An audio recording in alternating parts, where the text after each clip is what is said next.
Hi friends, welcome to our channel. இன்றைக்கி நம்ம என்ன வீடியோ பார்க்க போகிறோன்னா, நம்மக்கிட்ட இருக்கக்கூடிய குட்டி குட்டி திங்ஸ் எல்லாமே நம்ம ஆர்கனைஸ் பண்ணி வைக்கிறதுக்காக இந்த மாதிரி சின்ன அழகான பேக் வந்து எப்படி ரெடி பண்ணலாம், அதுவும் ஒரு 5 மினிட்ஸ்க்குள்ளே நம்ம எப்படி ரெடி பண்ணலாம் மிஷின் எதுவுமே இல்லாமல் அப்படின்னு தான் இன்றைக்கி வீடியோவில் பார்க்க போகிறோம். இந்த பேகு வந்து நம்ம திங்ஸ் ஆர்கனைஸ் பண்ணுறதுக்கு மட்டும் இல்லாமல் நம்ம யாருக்காவது ஒரு கிஃப்ட் வந்து நம்மளே பண்ணி பேக் பண்ணி கொடுக்கணும் அப்படின்னா இந்த மாதிரி ஒரு சின்ன பேக் வந்து அழகாக பண்ணி அதுக்குள்ளே வச்சு கொடுத்துட்டோனாலும் ரொம்பவே அழகாக இருக்கும். இப்போ வாங்க எப்படி பண்ணுறதுன்னு பார்க்கலாம். அதுக்கு நான் இந்த மாதிரி நம்ம ட்ரெஸ் எல்லாமே தைச்சிட்டு மீதி இருக்கக்கூடிய ஒரு சின்ன பீஸ் துணி வந்து எடுத்திருக்கேன். இதோட நீளம் வந்து நான் 10 இன்ச்சஸ் வந்து எடுத்திருக்கேன், அதாவது 10 இன்ச்சஸ் வந்து எடுத்திருக்கேன். அதே மாதிரி இதோட உயரம் வந்து நான் எவ்வளோ எடுத்திருக்கேன்னா 7 இன்ச்சஸ் வந்து எடுத்திருக்கேன், 7 இன்ச் வந்து எடுத்திருக்கேன். இது வந்து நீங்கள் எவ்வளோ வேணாலும் எடுத்துக்கலாம். உங்களுக்கு வந்து என்ன ஹைட்டில் வந்து அந்த பேக் வந்து தேவையோ அந்த ஹைட்டுக்கு வந்து எடுத்துக்கலாம். நான் இப்போது சின்ன சைஸில் தான் ஒரு பேக் பண்ண போகிறேன். அதுக்கு வந்து 7 இன்ச்சஸ் வந்து எடுத்திருக்கேன். நீங்கள் வந்து இன்னும் பெருசாக வேணும்னா 10 எடுத்துக்கலாம், இல்லை 10க்கு மேலே கூட எடுத்துக்கலாம். என்கிட்ட வந்து இப்போது 10 இன்ச்சில் பெரிய பீஸ் இல்லாததுனால நான் 2 சின்ன பீஸை கட் பண்ணி இந்த மாதிரி ஜாயின் பண்ணி வச்சுருக்கேன். நீங்கள் வந்து தைக்கும்போது ஒரு பெரிய பீஸாகவே வந்து எடுத்துக்கோங்க. இது வந்து மிஷினில் தைக்கணுன்னா ஒரு 2 மினிட்ஸ் இல்லை 3 மினிட்ஸ்க்குள்ளேயே முடிச்சிடும். ஆனால் எல்லாருக்கிட்டேயும் தையல் மிஷின் வந்து இருக்காது. அதனால் நான் இன்றைக்கி ஊசி நூல் வச்சு எப்படி தைக்கணும்னு காமிக்கிறேன். ஃபஸ்ட்டு வந்து நம்ம 10 இன்ச்சுக்கு நீளமாக எடுத்துருக்கக்கூடிய அந்த பக்கத்தில் இந்த மாதிரி ஒரு சின்னதாக ஒரு மடித்து தைச்சிக்கலாம். இதில் வந்து நம்ம ராங் சைடு வந்து ஃபஸ்ட்டு எடுத்துக்கலாம். இதில் வந்து நம்ம சின்னதாக ஒரு 1/2 இன்ச் அளவுக்கு இந்த மாதிரி மடிச்சுட்டு இந்த மாதிரி ஊசி எப்போவுமே உள் பக்கத்தில் அடிப்பக்கத்தில் இருந்து விட்டு நம்ம வெளிப்பக்கத்துக்கு வர மாதிரி எடுக்கணும். இந்த மாதிரி நம்ம ஃபுல்லாகவே தைச்சி விட்டுக்கலாம். இது தைக்கும்போது நம்ம பெரிய பெரிய தையலாகவே போட்டுக்கலாம். ஏன்னா இது வந்து உள்ளே தான் வரும். அதனால் நம்ம சும்மா நார்மலாக ஒரு பெரிய பெரிய தையலாகவே போட்டு முடிச்சிக்கலாம். இந்த ஸ்டிச்சிங் வந்து ரொம்பவே ஈஸி தான். டெய்லரிங் பேசிக் தெரியாதவங்க கூட ஈஸியாக தைக்கலாம். அந்த அளவுக்கு ஈஸியான ஸ்டிச்சிங் தான் இது. இந்த ஒரு பக்கத்தில் மட்டும் நம்ம லாஸ்ட் வரைக்கும் இந்த ஸ்டிச்சிங் அப்படியே நம்ம போட்டு முடிச்சிடலாம். முடிச்சுட்டு இப்போ நான் உங்களுக்கு காமிக்கிறேன். ஓகே, இப்போ நம்ம இந்த ஸ்டிச்சிங்கை வந்து முடிக்க போகிறோம். இதை முடிக்கும்போது எப்படி நாட் போட்டு முடிக்கணும் அப்படிங்கிறத இப்போ காமிக்கிறேன் உங்களுக்கு. எப்போவுமே நம்ம ஸ்டிச்சிங்கை ஸ்டார்ட் பண்ணுறதா இருந்தாலும் சரி, முடிக்கிறதா இருந்தாலும் சரி, நம்ம எடுத்துருக்கக்கூடிய கிளாத்தோட ராங் சைடில் தான் முடிக்கணும். இப்போ வந்து இந்த தையலை நான் முடிக்கிறதுக்கு ஊசியை வந்து இந்த ராங் சைடில் இந்த மாதிரி விட்டுட்டு நம்ம பேக் சைடில் இருக்கக்கூடிய நூலை இந்த மாதிரி சுற்றி இழுத்துட்டோன்னா நாட் வந்து விழுந்துடும். இந்த மாதிரி நம்ம 2 நாட் போட்டுட்டு இதை கட் பண்ணி எடுத்துக்கலாம். இப்போ நம்ம தைச்சதை வந்து இந்த துணி வந்து பிரிஞ்சிடாமல் இருக்கிறதுக்காக தான் அதை வந்து இப்படி மடித்து தைச்சோம். இனி அதே இன்னொரு வாட்டி இந்த மாதிரி ஒரு 1 இன்ச் அளவுக்கு மடிச்சிக்கலாம். மடிச்சுட்டு நம்ம இப்போ எப்படி தையல் போட்டோமோ அதே மாதிரி இன்னொரு வாட்டி தையல் போட்டுக்கலாம்.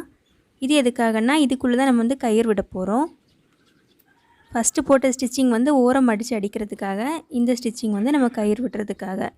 இந்த மாதிரி நம்ம அதே ஸ்டிச்சிங் தான் ஃபுல்லாக இந்த மாதிரி போட்டுட்டு உங்களுக்கு காமிக்கிறேன்.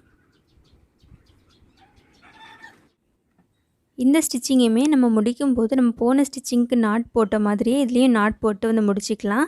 நாட் போடும்போது எப்போவுமே 2 நாட் போட்டுக்கோங்க, அப்போ தான் டைட்டாக இருக்கும். இதை வந்து தைச்சதுக்கப்புறம் நம்ம இந்த மாதிரி 2ஆக மடிச்சிக்கலாம். 2ஆக மடித்ததுக்கப்புறம் நம்ம இதில் வந்து இந்த ஓப்பனாக இருக்கக்கூடிய இந்த 2 பக்கத்துலேயும் இப்போ தையல் போட போகிறோம். இதை மடிக்கும்போது நம்ம ஏற்கனவே தைச்சிருக்கக்கூடிய அந்த சைடு வந்து மேல் பக்கம் வர்ற மாதிரி பார்த்துக்கணும். அந்த மேல் பக்கத்தை மட்டும் ஓப்பனாக விட்டுட்டு இந்த சைடில் இருக்கக்கூடிய இந்த 2 பக்கத்தையும் நம்ம இப்போ இந்த மாதிரி தைச்சிக்கலாம். இது தைக்கும்போது அந்த மேலே மட்டும் கொஞ்சமாக கேப் இருக்க மாதிரி பார்த்துக்கோங்க. மேலே எண்டில் இருந்தே வந்து ஸ்டார்ட் பண்ணக்கூடாது. கொஞ்சமாக கேப் விட்டுட்டு தான் அதுக்கப்புறம் தான் ஸ்டார்ட் பண்ணணும். ஏன்னா அந்த கேப் வழியாக தான் நம்ம இந்த நூலை வந்து விட போகிறோம். தைக்கும்போது இந்த கார்னர்லேயுமே நம்ம ஒரே தையலாக வந்து போட்டுக்கலாம். இப்போ வந்து ஓப்பனாக இருந்த அந்த 2 பக்கத்துலேயுமே நம்ம தைச்சாச்சு. இதுலேயும் வந்து இப்போ நாட் போட்டு முடிச்சிக்கலாம்.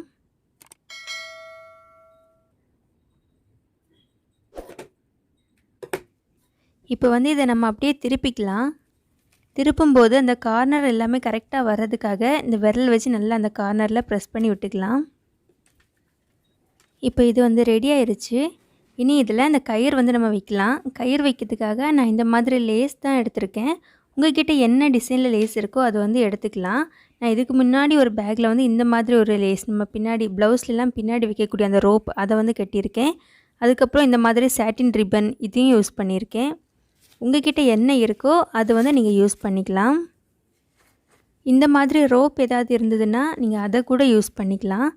ஓகே, நம்ம இப்போது இந்த லேஸை வந்து இதில் வச்சிடலாம். இப்போ இந்த லேஸுன்னா இது உள்ளே விடுறதுக்காக இதோட ஒரு எண்டில் வந்து இந்த மாதிரி சேஃப்டி பின்னை வந்து மாட்டியிருக்கேன். அதை வந்து நம்ம இந்த மாதிரி கொஞ்சம் கேப் விட்டு தைச்சிருப்போம். அந்த கேப் வழியாக ஒரு சைடில் இந்த மாதிரி உள்ளே விட்டுக்கலாம்.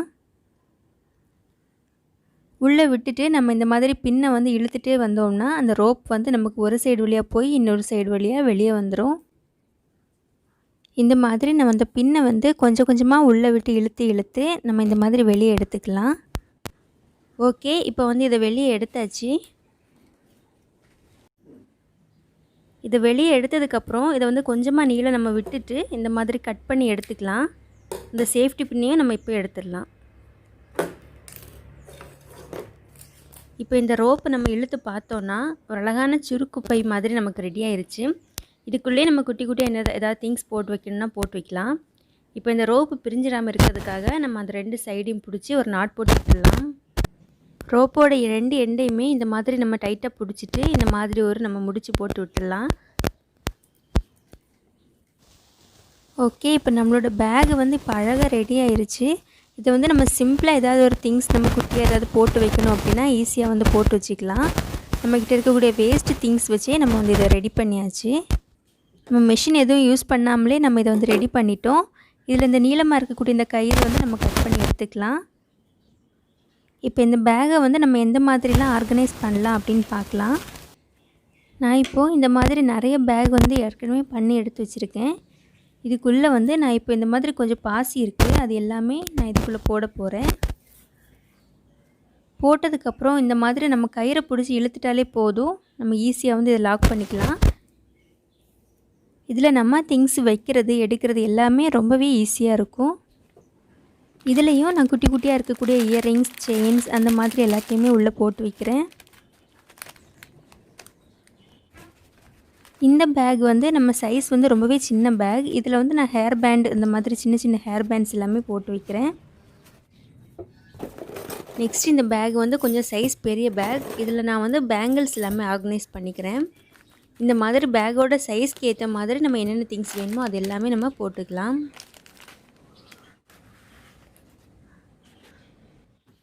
இதில் வந்து நான் குட்டி குட்டி கிளிப்ஸ் எல்லாமே போட்டிருக்கேன். இதில் இந்த மாதிரி திங்ஸ் மட்டும் இல்லாமல் நம்ம டெய்லரிங்கு தேவைப்படக்கூடிய நூல், பாபின் அந்த மாதிரி திங்ஸ் எல்லாமே நம்ம ஈஸியாக வந்து போட்டு வச்சிட்டோன்னா ஈஸியாக நமக்கு எங்கேயுமே தொலைஞ்சு போகாமல் இருக்கும். அதே மாதிரி இதை வந்து இன்னும் கொஞ்சம் பெரிய சைஸை நம்ம தைச்சிட்டோன்னா நமக்கு வெஜிடபிள்ஸ் ஏதாவது ஆர்கனைஸ் பண்ணணும் ஃப்ரிட்ஜுக்குள்ளே அப்படின்னா கூட இதை வந்து நம்ம அழகாக யூஸ் பண்ணிக்கலாம். நம்ம பிளாஸ்டிக் பேக் எல்லாமே யூஸ் பண்ணுறதை விடையும் இந்த மாதிரி நம்ம துணியிலே பண்ணி யூஸ் பண்ணுறது ரொம்பவே நல்லது. இது நம்ம ட்ராவல்க்கெல்லாம் போகும்போது குட்டியாக காயின் பர்ஸ் மாதிரி எடுத்துகிட்டு போகலாம். சார்ஜர், நம்மளோட ஹெட்ஃபோன்ஸ் அந்த மாதிரிலாம் போடுறதுக்கு கூட யூஸ் பண்ணிக்கலாம். இந்த மாதிரி நமக்கு தேவைக்கு ஏற்ற மாதிரி எதுக்கு வேணாலும் யூஸ் பண்ணிக்கலாம். இதை பார்த்திங்கன்னா ஒரு ஃப்ளவர் மாதிரி இருக்குது. இப்போது நம்ம இதை மாதிரி டைப் பண்ணதுக்கப்புறம் பார்க்கும்போது ஒரு ஃப்ளவர் மாதிரி இருக்குது இதோட மேல் பக்கம். ஓகே ஃப்ரெண்ட்ஸ், இந்த வீடியோ உங்களுக்கு யூஸ்ஃபுல்லாக இருந்தால் மறக்காமல் நம்ம சேனலுக்கு சப்ஸ்கிரைப் பண்ணி பக்கத்தில் இருக்கக்கூடிய பெல் பட்டனையும் ப்ரெஸ் பண்ணி வச்சுக்கோங்க. அப்போ தான் நம்ம எப்போ வீடியோ போட்டாலும் உடனுக்குடன் உங்களுக்கு நோட்டிஃபிகேஷன்ஸ் வரும். இந்த வீடியோ பற்றி ஏதாவது கருத்துக்கள் இருந்தால் கமெண்ட்ஸில் ஷேர் பண்ணுங்கள். இந்த வீடியோ வேறு யாருக்காவது யூஸ்ஃபுல்லாக இருக்கும்னு நினச்சிங்கன்னா உங்கள் ஃப்ரெண்ட்ஸ்க்கும் நீங்கள் ஷேர் பண்ணுங்கள். மறுபடியும் இன்னொரு வீடியோவில் சந்திக்கலாம். அது வரைக்கும் பை பாய்.